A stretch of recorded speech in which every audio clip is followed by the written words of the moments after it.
बीरबल बना बच्चा। एक दिन दरबार में काफी गंभीर माहौल था, जिसकी वजह थी पड़ोसी राज्य से आई युद्ध की चुनौती। और क्योंकि पिछली लड़ाई में राज्य को काफी नुकसान हुआ था, तो बादशाह अकबर इस चुनौती के लिए तैयार नहीं थे। इसी कारण बादशाह ने बीरबल को शांति दूत बनाकर पड़ोसी राज्य में भेजा था।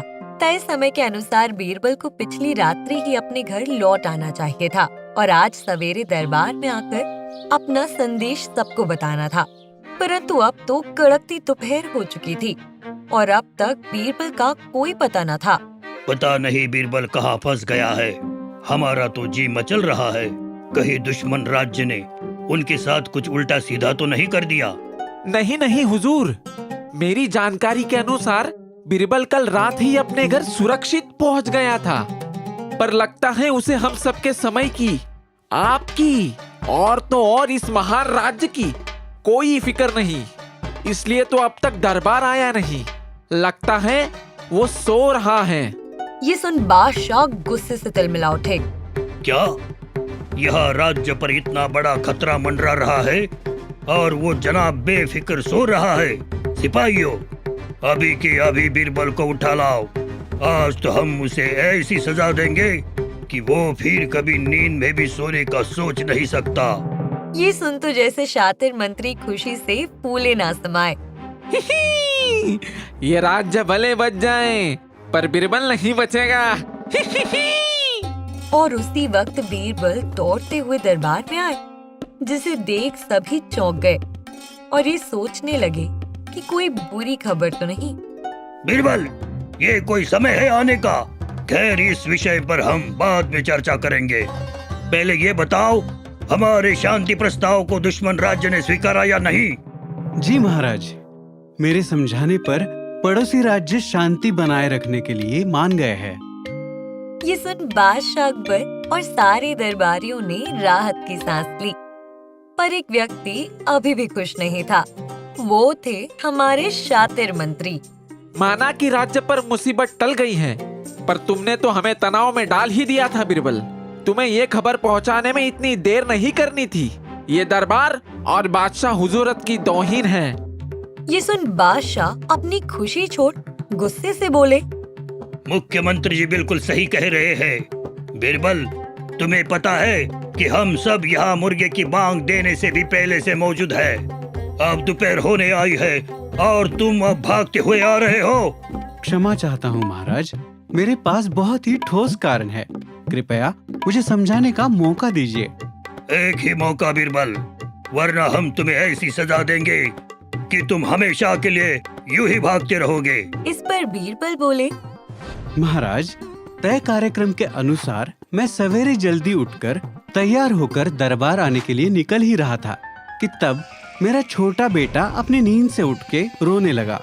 मेरी बीवी ने उसे शांत करने की बहुत कोशिश की, पर वो एक ना सुना। एक पिता होने के कारण मैं उसकी ये दशा सह ना पाया और उसे गोद में उठाकर वापस सुलाने की कोशिश की और कुछ देर में वो सो भी गया। पर जैसे ही मैं उसे पालने में लेटाने गया, वो फिर से रोने लगा। मैंने दोबारा उसे अपनी गोद में सुलाया और फिर उसे पालने में रखा। वहाँ से निकल ही रहा था तो ना जाने कहां से उसे भनक लग गई और वो फिर से रोने लग गया। ये सिलसिला रुकने से रहा, लेकिन वो रोते रोते इतना थक गया कि आखिर में उसकी आंख लग ही गई और अब वो चैन की नींद सो रहा है और मैं यहाँ बेचैन खड़ा हूँ। ये सुन तो जैसे बादशाह अकबर ज्वालामुखी की तरफ उठ पड़े। क्या?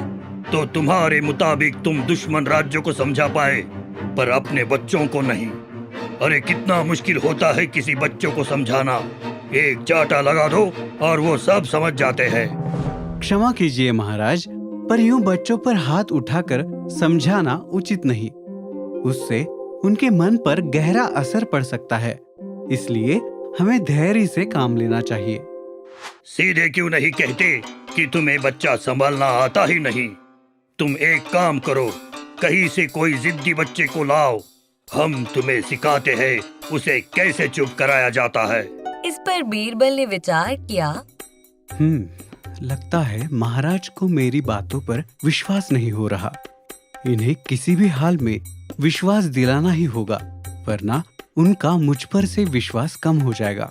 ये सही योजना है महाराज, परंतु मेरी एक विनती है, किसी बच्चे को लाने से अच्छा क्यों ना कुछ क्षण के लिए मैं खुद एक नन्हा सा बच्चा बन जाऊं। आप मुझे संभालिए और साथ ही मुझे सिखा भी दीजिए कि बच्चे संभालते कैसे हैं। बादशाह अकबर ने बीरबल के इस विचार पर कुछ क्षण विचार किया और बोले, ठीक है बीरबल, लेकिन महाराज मेरी एक शर्त है। इस दौरान आप मुझ पर हाथ उठा नहीं सकते। आपको धैर्य से समझा बुझाकर बच्चे को यानी मुझे संभालना होगा। हाँ, ये कौन सी बड़ी बात हुई? तुम्हारी ये शर्त भी हमें मंजूर है। आज हम तुम्हें गलत साबित करके ही रहेंगे। फिर क्या था, अगले ही क्षण बीरबल हूबहू एक बच्चे की तरह ही शैतानियां करने लगे। कभी किसी की पगड़ी उछाल दी, कभी किसी की दाढ़ी खींच ली, तो कभी पूरे दरबार में भाग दौड़ करके हल्ला मचा दिया और फिर आखिर में वे बादशाह अकबर के गोद में जा बैठे और जोर जोर से रोने लगे। बादशाह अकबर ने ठंडे दिमाग से सोचा और हिचकिचाते हुए बोले, अरे मेरा नन्ना मुन्ना राजा, क्या चाहिए? क्यों लो रहे हो? मुझे गन्ने का रस चाहिए, मुझे गन्ने का रस चाहिए। बस इतनी सी बात? सिपाही, अभी के अभी गन्ने का रस लेके आओ। सिपाही तुरंत दौड़ के गए और कुछ क्षण बाद गन्ने का रस ले आए। ये लो मेरे नन्हे मुन्ने के लिए मीठा मीठा गन्ने का रस। नहीं नहीं नहीं, सिर्फ गन्ना चाहिए, रस नहीं। सिपाही, जाओ और कुछ गन्ने ले आओ। सिपाही वापस तेजी से दौड़ते हुए गए और कुछ गन्ने ले आए। ये लो मेरे नन्हे से प्यारे से बच्चे के लिए एक पूरा गन्ना। नहीं नहीं, मुझे इसके छोटे छोटे टुकड़े करके चाहिए, ऐसे नहीं। सिपाहियों, नहीं, आप ही इसके टुकड़े करके दो, कोई और नहीं करेगा। बादशाह अकबर ने गुस्से में आके गन्ने के छोटे छोटे टुकड़े कर दिए, लेकिन बीरबल एक बच्चे की तरह जिद पे जिद करते रहे। नहीं नहीं, मुझे अब पूरा गन्ना चाहिए। बादशाह अकबर ने गन्ने के गुच्छे में से गन्ना निकाल के बीरबल के हाथ में रखा, जिसे बीरबल ने फेंक दिया। नहीं नहीं नहीं, उन छोटे छोटे टुकड़ों में से एक गन्ना बना के दो। ये सुन तो बादशाह अपना सुध-बुध खो बैठे और उनका हाथ लगभग उठ ही गया। मूर्ख बालक! बस उसी क्षण बीरबल खड़े हुए और हंसते हुए बोले, लीजिए, आपका हाथ उठ गया। आप शर्त हार गए महाराज। अब मानते हो ना आप? बच्चों को संभालना बेहद मुश्किल है। ये सुन बादशाह अकबर शर्मिंदा हो अपना सिर झुकाते हुए बोले, सही कहा बीरबल। हम समझ गए कि बच्चों को संभालना जंग टालने से भी ज्यादा मुश्किल काम है। ये सुन सारे दरबारी हंस पड़े और हमने ये सीखा कि बच्चों को संभालना कोई बच्चों का काम नहीं। दुनिया का सबसे सुंदर बच्चा। एक प्यारी दोपहर बादशाह अकबर अपने नन्हे बेटे को गोद में खिला रहे थे। अले ले ले ले ले, हमारा शहजादा है सबसे प्यारा, हमारा शहजादा है सबसे दुलारा। ये सुन दरबारी भी अपनी भावनाएं व्यक्त करने लगे। जी बिल्कुल बादशाह, नन्हे शहजादे दुनिया के सबसे प्यारे और खूबसूरत बच्चे हैं। जी महाराज, ये बात तो 100 आने खरी है। बस और क्या था, एक एक कर सभी दरबारी नन्हे शहजादे के तारीफों के पुल बांधने लगे, जिसमें बादशाह अकबर भी जुड़ गए और उन्होंने कहा, सही कह रहे हो तुम सभी। हमें बहुत गर्व है कि हमारे नन्हे लाल दुनिया में सबसे खूबसूरत है। इनके जैसा और कोई नहीं। सभी दरबारी सहमति से सिर हिलाने लगे, सिवाय बीरबल के, जो कोने में खड़े बस अपना सिर खुजा रहे थे। ये देख अकबर ने बीरबल से पूछा, बीरबल, पूरा दरबार शहजादे की खूबसूरती की तारीफ कर रहा है और तुम बस चुपचाप खड़े हो। क्या तुम्हें शहजादे दुनिया के सबसे खूबसूरत बच्चे नहीं लगते? ऐसी बात नहीं है महाराज, नन्हे राजकुमार बेहद खूबसूरत है, पर मेरे ख्याल से दुनिया में सबसे खूबसूरत नहीं है। बीरबल की इस बात पे पूरा दरबार चौंक उठा। बादशाह खुद क्रोधित होके बोले, जबान संभालो अपनी। याद रहे तुम हमारे बेटे के बारे में बात कर रहे हो। क्षमा कीजिए महाराज, मेरा इरादा राजकुमार की बेइज्जती करने का नहीं था। वे वाकई बेहद सुंदर है। मैं बस इतना कह रहा हूँ कि वे दुनिया में सबसे सुंदर नहीं है। ये सुन अकबर आग बबूला हो गए और उन्होंने कहा, बीरबल, होश में आ जाओ। तुम मेरे चहेते हो इसका मतलब ये नहीं। मैं तुम्हें इस बात में माफ कर दूंगा। ढूंढ के भी तुम्हें हमारे युवराज जैसा खूबसूरत बच्चा नहीं मिलेगा, समझे? दोबारा क्षमा कीजिए महाराज। दरअसल हमें सबसे खूबसूरत बच्चे देखने के लिए दुनिया घूमने की कोई आवश्यकता नहीं है, क्योंकि दुनिया का सबसे सुंदर बच्चा तो हमारे राज्य में ही है। ये सुनकर सारे दरबारी चौंक गए और बादशाह अचंभित होकर बोले, अच्छा, तो फिर हम भी देखना चाहेंगे कि कौन हमारे युवराज से ज्यादा खूबसूरत दिखता है। जाओ और उसे इसी वक्त दरबार ले आओ। क्षमा करें महाराज, उस बच्चे के तेजस्वी रूप के दर्शन करने हमें स्वयं वहां जाना होगा। और तो और हम सभी दरबारी वहां नहीं जा सकते। बस कोई एक मंत्री, आप और मैं उस बच्चे की झलक देखने जा सकते हैं। ठीक है मुख्यमंत्री जी, आप भी हमारे साथ चलिए। कुछ देर बाद वे तीनों दरबार से कुछ दूर जंगल की ओर बढ़ते चले जाते हैं। ये देख मुख्यमंत्री जी ने सवाल पूछा, बिरबल, कहीं कोई शेर या कुत्ते का बच्चा तो नहीं दिखाने ले जा रहे हो? इस पर क्रोधित अकबर ने कहा, क्या कह रहे हो आप मुख्यमंत्री जी? हमारे युवराज की तुलना जानवरों से कर रहे हो? होश में तो हो। माफ कीजिए महाराज, ये मतलब नहीं था हमारा। तुम्हें तो हम दरबार लौटकर सबक सिखाएंगे। चुपचाप बस चलते रहो। जरा धीमे बात कीजिए, वरना आवाज सुन वो सबसे खूबसूरत बच्चा डर भी सकता है। पर वो है कहाँ? ठीक आपके सामने। अकबर और मुख्यमंत्री जी ने थोड़ा यहाँ वहाँ देखा तो थोड़ी ही दूर एक गरीब बच्चा अपने मिट्टी के खिलौनों के साथ उसकी झोपड़ी के बाहर खेल रहा था।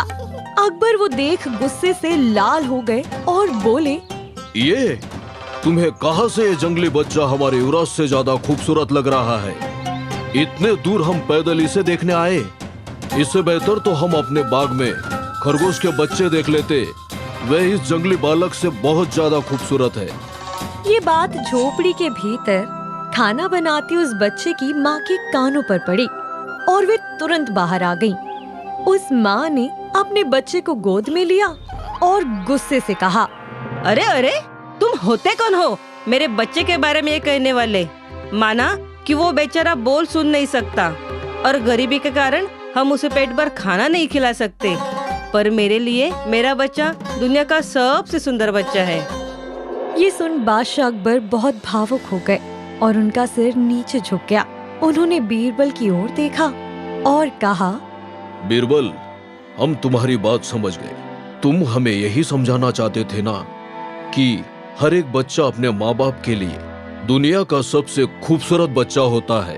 बीरबल ने भी अपना सिर धीरे से हिलाकर बादशाह से सहमति जताते हुए कहा, बिल्कुल महाराज, मेरी मनसा बस इतनी सी ही थी। फिर बादशाह ने उस माँ की ओर देखा और विनम्रता से हाथ जोड़कर कहा, हमें माफ कीजिए देवी जी, आपके प्यारे बच्चे के बारे में हमने भला बुरा बोल के आपके दिल को ठेस पहुंचाई है। आपका बेटा वाकई दुनिया का सबसे खूबसूरत बच्चा है। इस बार बीरबल चुटकुला लेते हुए बोले, हाँ हाँ, सबसे खूबसूरत, बिल्कुल दुनिया के सभी बच्चों जैसा। ये सुन सभी हंस पड़े और हमें एक महत्वपूर्ण सीख सिखा गए। और वो क्या है? यही कि खूबसूरती देखने वालों की आंखों में और भावनाओं पे निर्भर करती है। असली माँ कौन है? एक बार दरबार में एक महिला मदद की गुहार लगाती आई। बादशाह अकबर, मेरे बच्चे को बचा लो, मेरे बच्चे को बचा लो। एक माँ का दर्द समझकर बादशाह नम्रता से बोले, मोहतरमा, आप अपना परिचय दीजिए और आपके संतान के साथ क्या हुआ है वो विस्तार में बताइए। महिला ने बताया कि उसका नाम शांता है और राज्य में एक आलीशान बंगले और अपार संपत्ति के मालिक सेठ भानु सिंह रहते थे। पहली पत्नी कांता से संतान न होने के कारण सेठ ने शांता से विवाह किया था, जिसके बाद उन्हें एक पुत्र प्राप्त हुआ, जिसे वो लोग प्यार से लड्डू कहते हैं। सहपरिवार कुशल जिंदगी जी रहा था, परंतु एक दिन अचानक किसी बीमारी के कारण सेठ भानु सिंह चल बसे। उसके कुछ दिनों बाद पंचायत से एक कानूनी सलाहकार आया और उसने बताया, नमस्कार देवियों, मैं सेठ भानु सिंह की वसीयत के सिलसिले में आया हूँ। हाँ जी कहिए। इस वसीयत के अनुसार सेठ भानु सिंह की सारी धन संपत्ति उनके सुपुत्र लड्डू के नाम की जाती है, परंतु क्योंकि अब लड्डू बहुत छोटा है, तब तक सारी जायदाद उसकी माँ को संभालने का अधिकार होगा। तो बताओ, आप में से कौन है लड्डू की माँ? ये सुन दोनों महिलाएं एक साथ बोल पड़ी, मैं हूँ। ये सुन शांता चौंक गई और उसने कहा, ये क्या कह रही हो कांता बहन? लड्डू की असली माँ तो मैं हूँ। बड़ी आई असली माँ वाली। वसीयत देख तुम्हारी आंखें घूम गई है। चुपचाप मेरा बेटा मुझे सौंपो, अपना बोरिया बिस्तर बांधो और निकलो यहाँ से। फिर क्या, कांता ने शांता से लड्डू को छीना और उस बेचारी को घर से धक्के मारकर निकाल दिया, जिसके बाद वो तुरंत महल चली आई। तो ये सब हुआ मेरे साथ महाराज, अब आप ही मुझे न्याय दिलाइए। हमें तुमसे हमदर्दी है, परंतु हम यूं ही किसी कहानी पर यकीन नहीं कर सकते, इसलिए कांता और लड्डू को इसी वक्त पेश किया जाए। कुछ देर बाद कांता लड्डू के साथ महल पहुंची और बोली, पता नहीं ये शांता ऐसे क्यों कह रही है महाराज। पहले ही इसके कारण मैं बहुत दुख सह चुकी हूँ। इसकी खूबसूरती देख मेरे पति ने इससे शादी कर ली थी, जिसके बावजूद मैंने इसे स्वीकारा और बड़ी बहन की तरह प्यार दिया, परंतु आज ये मेरे बेटे का हक मुझसे छीनना चाहती है। इसकी कहानी पर मत जाना महाराज, इसकी तो आदत है सहानुभूति पाकर लोगों को ठगना। ये बातें सुन तो दरबार में बैठे सारे लोग दुविधा में आ गए। आखिरकार किसकी बात का यकीन करे। मामला पेचीदा हो देख अकबर ने बीरबल की ओर देखा और कहा, बीरबल, अब तुम ही पता लगाओ कि कौन असली माँ है और कौन नकली। पर याद रहे, ये एक मासूम के भविष्य का सवाल है। एक गलत फैसला उसकी सारी जिंदगी बर्बाद कर सकता है। ये सुन बीरबल भी चिंतित हो गए। किसी मासूम की जिंदगी का फैसला अब वो कैसे करे। तभी उनकी नजर खिड़की के बाहर गई, जहाँ एक मुर्गी अपने बच्चों को बचाने के लिए खूंखार चील से लड़ रही थी।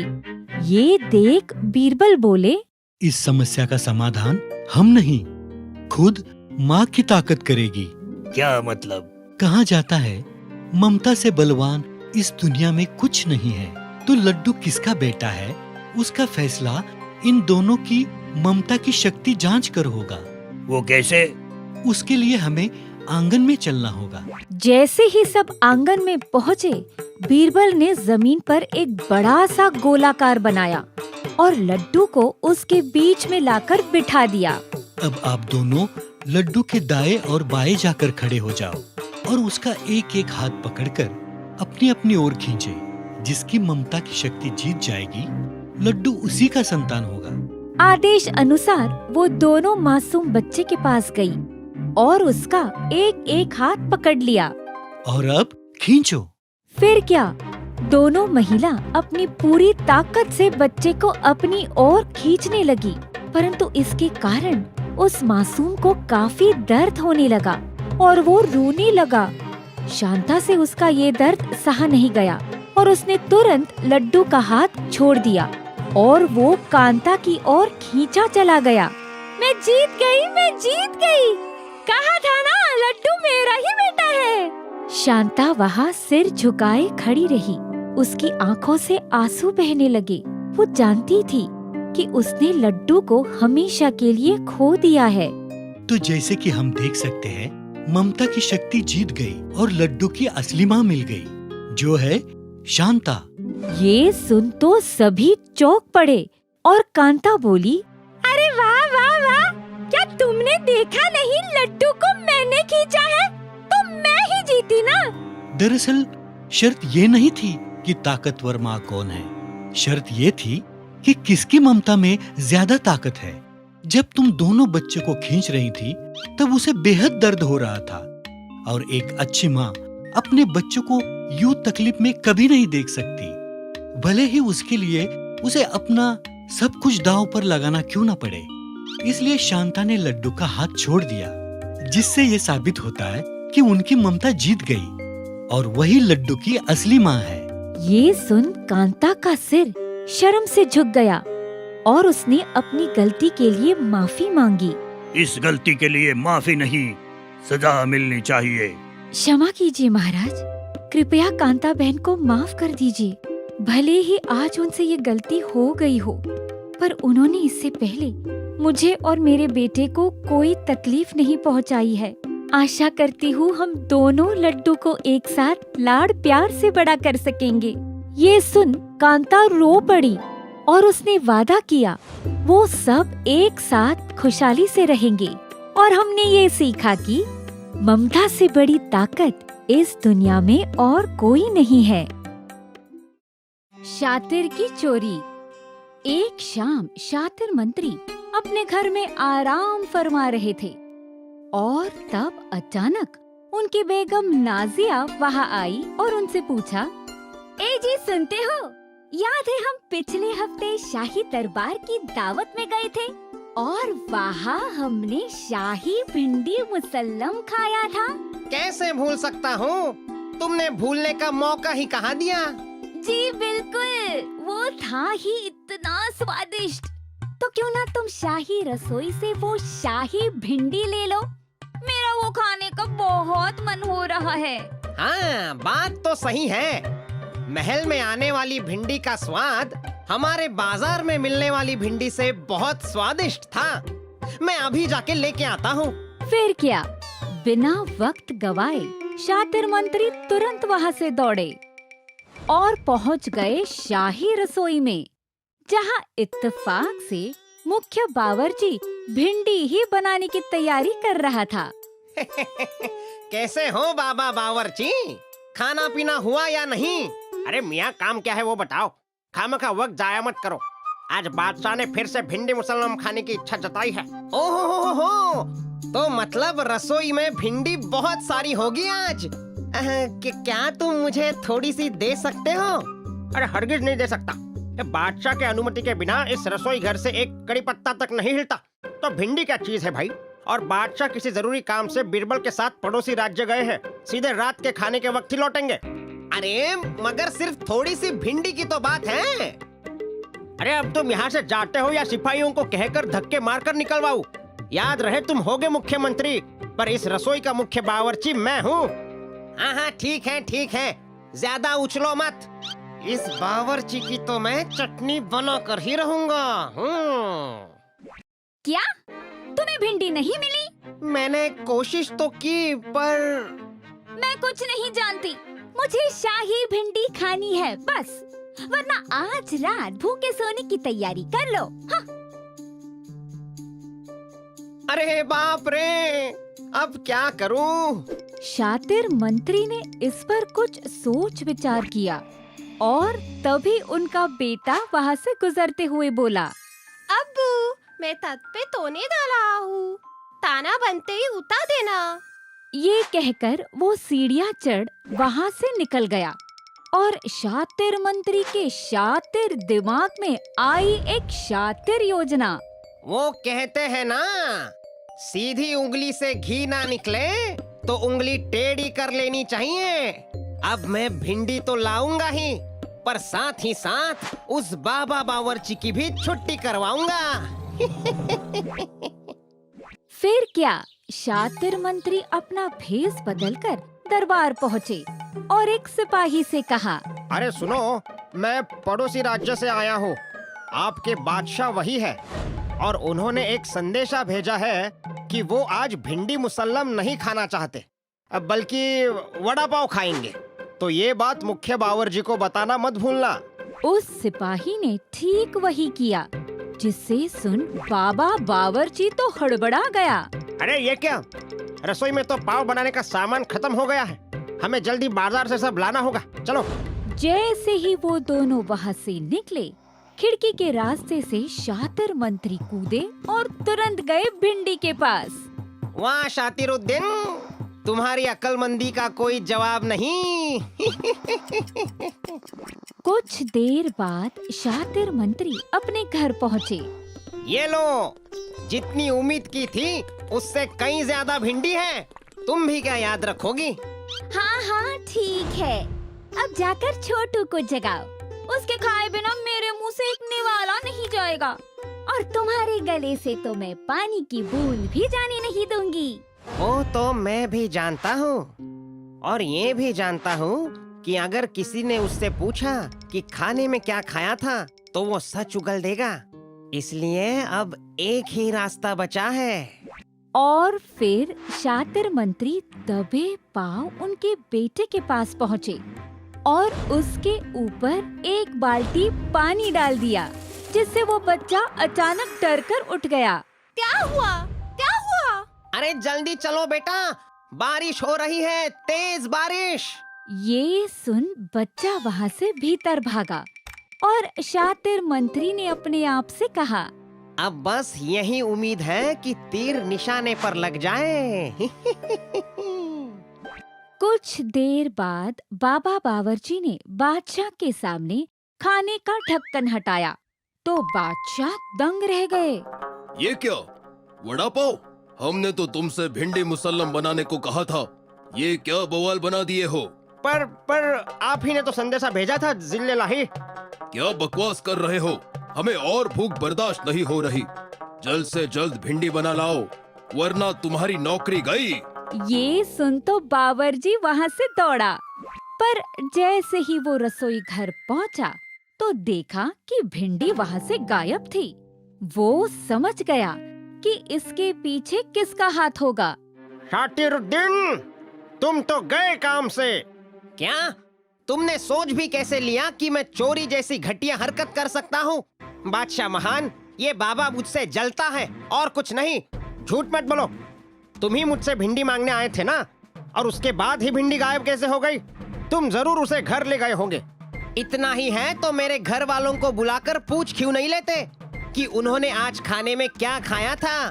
तुम्हारी पत्नी को तो तुमने झूठ का पाठ पढ़ा दिया होगा, पर एक बच्चा हमेशा सच बोलता है, इसलिए तुम्हारे बेटे को यहाँ पेश किया जाए। तो बताओ बेटे, मेरे बाबू ने थाने में क्या खाया था? भिंडी खाई थी।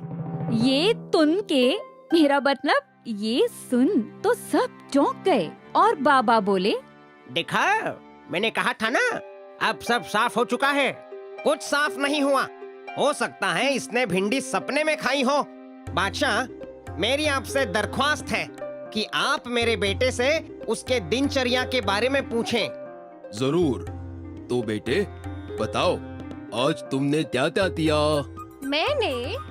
मैं सुबह पाठशाला से आया, फिर बाहर खेला, फिर घर आते छत पर सो गया, फिर अचानक बारिश होने लगी। देखा बादशाह अकबर, हम सब जानते हैं कि आज बारिश हुई ही नहीं, क्यों, है ना? बात तो सही है।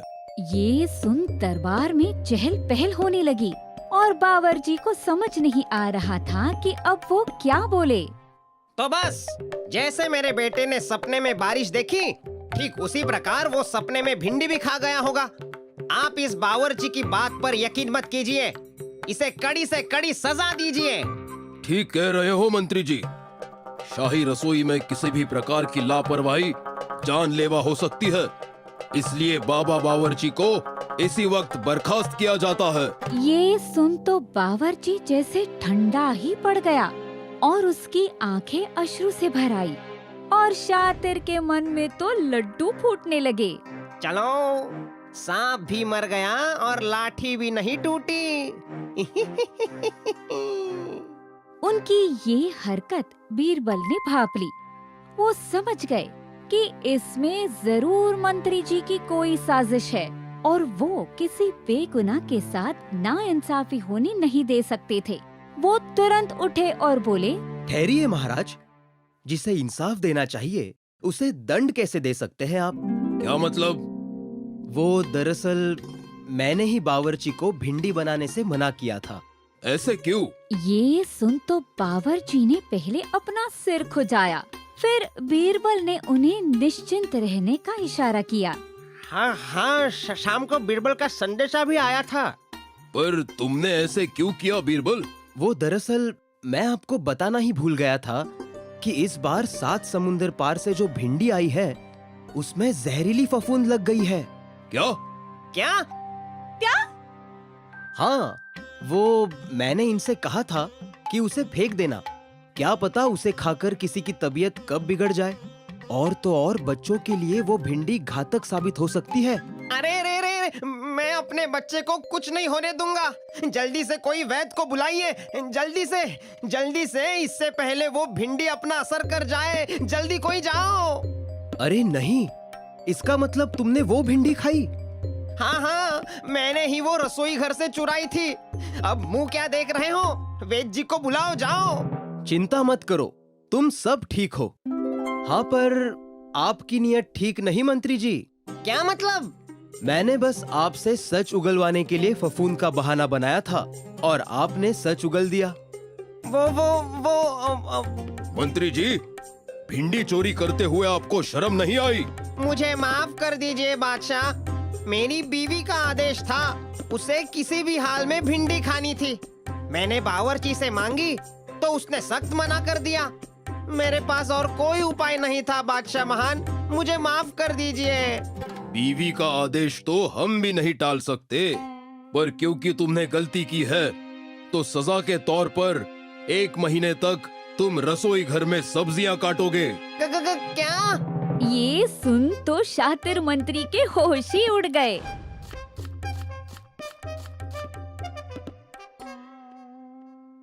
और हमने ये सीखा कि ईमानदारी से कमाई गई रोटी ही हजम होती है। असली चोर कौन?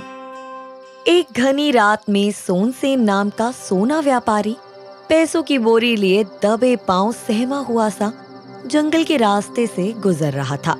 उसकी डर की वजह कोई बब्बर शेर या तेंदुआ नहीं, बल्कि बादशाह अकबर के राज्य में बढ़ती चोरी थी। तभी अचानक व्यापारी धड़ाम से किसी व्यक्ति से टकराया और उसकी पैसों से भरी बोरी जमीन पे गिर पड़ी, जिससे सारे सोने के सिक्के यहाँ वहाँ बिखर गए।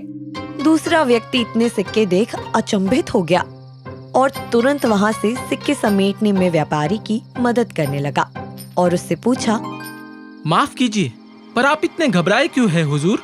कहीं कोई शेर तो नहीं पीछे पड़ा? शेर नहीं, चोर। इस राज्य में आए दिन चोरी के किस्से होते रहते हैं और इतने पैसे साथ में रखना खतरे से खाली नहीं। पर तुम कौन हो? कहीं कोई चोर तो नहीं? नहीं, चोर होता तो कब का आपके पैसे लेकर फरार हो गया होता।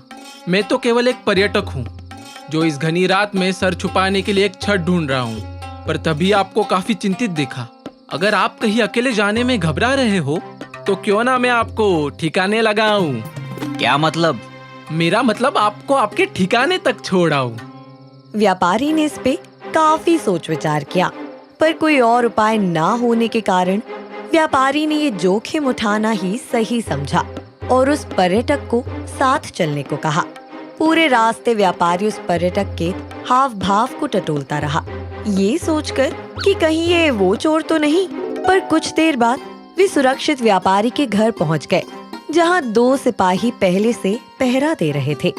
व्यापारी ने अपना घर और सिपाहियों को देखकर राहत की सांस ली और सोचा कि अच्छा हुआ यह अनजान व्यक्ति कोई चोर नहीं बल्कि एक भला इंसान निकला।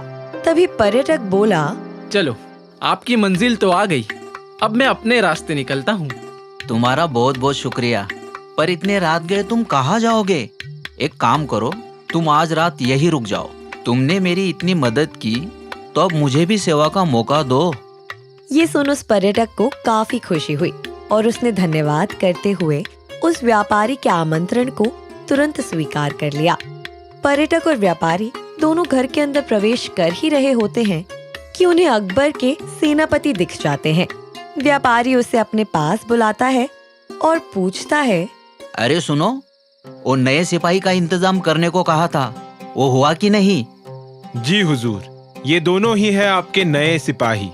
चिंता मत कीजिए, हम चोरों को ढूंढ निकालेंगे, आप निश्चिंत रहिए। अति उत्तम। ये बोल पर्यटक और व्यापारी घर की ओर बढ़ता है। तभी एक सिक्का गिर के घूमते हुए एक सिपाही के पैरों तक पहुंच जाता है, जिसे देख उस सिपाही की आंखें चमक उठी। वहां घर में व्यापारी पर्यटक को अपना घर बताने के बाद कहता है, देखो, तुम अपने सामान का ख्याल रखना, चोर अभी भी बाहर खुलेआम घूम रहा है। इस बात को ध्यान में रख के पर्यटक व्यापारी के दिए हुए कमरे में चला जाता है, पर भीतर आते ही उसे वहाँ बहुत गर्मी महसूस होती है। इसीलिए वो सामने वाली खिड़की को खोल देता है, जहाँ से ताज़ा हवा बहने लगती है। वाह, अब गर्मी महसूस नहीं होगी। ये कह के वो सोने चला जाता है और थकान के कारण जल्द ही गहरी नींद में खो जाता है। और फिर कुछ देर बाद खिड़की से 2 पैर दबे पांव अंदर आते हैं और व्यापारी के कमरे में से वो सोने के सिक्कों का झोला उठाकर उसी खिड़की से बाहर जाने की तैयारी में होते ही हैं कि तभी पर्यटक ने उसका एक पांव दबोच लिया। जब वो चोर पीछे मुड़कर देखता है तो पर्यटक उसे देख आश्चर्यचकित हो जाता है और कहता है, तुम तो नए सिपाही हो ना? हाँ हूँ, अब चुपचाप मुझे यहाँ से जाने दो, वरना अंजाम बुरा होगा। शर्म नहीं आती? एक सुरक्षा कर्मी होकर चोरी कर रहे हो।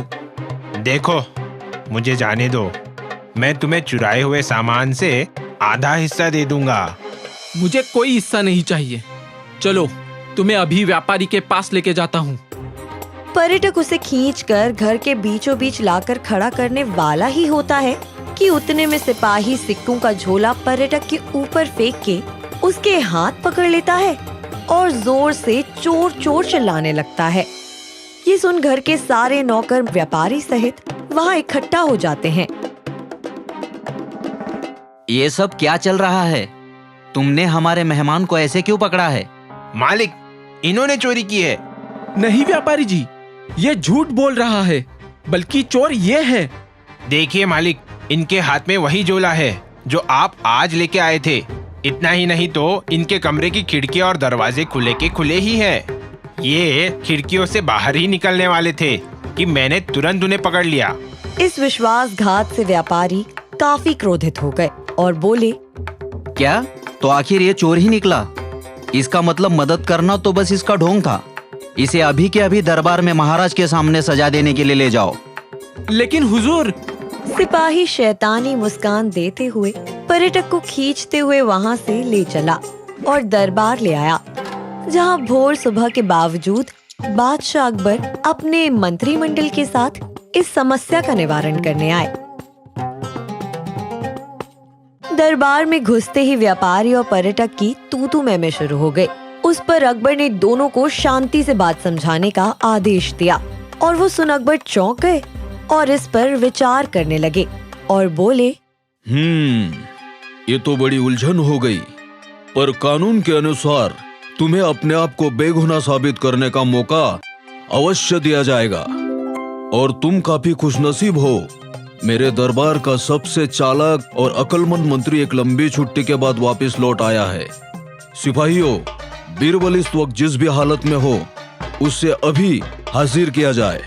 कुछ देर बाद थका हारा नींद से जूझता बीरबल सारी बात को ध्यान से सुनता है और चौंक जाता है। ये तो बड़ी दुविधा है, इसमें विश्वास किसका किया जाए? इस बार तो बीरबल भी उलझन से सर खुजाने लगे। तभी उनकी नजर खिड़की के बाहर आंगन में पेड़ पर खेल रहे माली के बच्चे पर पड़ी। उसे देख आखिरकार बीरबल के दिमाग की बत्ती जल ही गई और वो बोले, मुझे तुम दोनों की पूछताछ अकेले में करनी होगी। चलो बाहर आंगन में। और जब वो बाहर जा रहे होते हैं तभी बीरबल वहाँ खड़े माली के पास जाकर उनसे कहता है, अब मेरी बात ध्यान से सुनो। मुझे इस गुत्थी को सुलझाने में तुम्हारी मदद की आवश्यकता है। जब मैं उन दोनों से पूछताछ करूंगा तब तुम्हारे हट्टे कट्टे बच्चे को आम के पेड़ से गिर के बेहोश होने का अभिनय करने को कहो। उसके बाद बीरबल उसे सारी योजना कान में समझाते हैं। बस ये योजना काम कर जाए, नहीं तो किसी बेकसूर को सजा मिल जाएगी। आंगन में जब बीरबल दोनों आरोपियों से पूछताछ करने लगे, तभी योजना के मुताबिक माली का बेटा आम के पेड़ से कूद गया और बेहोशी का अभिनय करने लगा और माली चिल्लाने लगा, अरे कोई मदद करो, मदद करो। ये सुन बीरबल और दोनों आरोपी वहाँ दौड़कर आ गए। बीरबल ने बच्चे को देखा और कहा, ओह, ये तो बेहोश हो गया है। माली, तुम मेरे साथ वैद्य को लाने चलो और तुम दोनों इस बेहोश बच्चे को उठाकर तुरंत महल में ले जाओ। वे दोनों बीरबल की आज्ञा का पालन कर बच्चे को उठाकर चलने लगे, परंतु तनाव से जूझ रहा पर्यटक अपने भावों को रोक नहीं पाया और सिपाही से कहा, सुनो भाई, क्यों खामखा मुझ पर झूठे आरोप लगा रहे हो? कृपया मुझे इस झंझट से मुक्त करो, वरना मेरी जिंदगी बर्बाद हो जाएगी और मेरी अंधी माँ का ख्याल कौन रखेगा? अब मैं कुछ नहीं कर सकता। जब मैंने आधा हिस्सा लेने को कहा था तब ले लेते तो ये नौबत नहीं आती थी। इस चीज के जिम्मेदार तुम खुद हो। अब अपनी मूर्खता की सजा भुगतो। तभी बेहोशी का नाटक कर रहे बच्चे ने अपनी आंख खोली और चिल्लाया, चोर मिल गया, चोर मिल गया।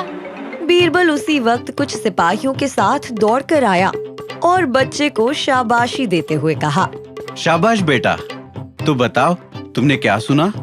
बच्चा बोला कि उसने दोनों की सारी बातें सुन ली और ये सिपाही ने इस पर्यटक को चोरी में साथ देने के लिए आधा हिस्सा देने का प्रस्ताव दिया था, जो इस भले आदमी ने लेने से मना कर दिया। तो इसके मुताबिक चोरी सिपाही ही है। तभी वहाँ खड़े सिपाहियों ने उस चोर सिपाही को धर दबोचा और काल कोठरी में ले गए। आखिरकार एक बेगुनाह जो बच गया था और इतने दिनों से राज्य में चोरी की गुत्थी भी सुलझ जो गई थी। पर्यटक ने बीरबल का धन्यवाद किया और वहाँ से खुशी खुशी चल पड़ा। तो हमें इससे क्या सीख मिलती है?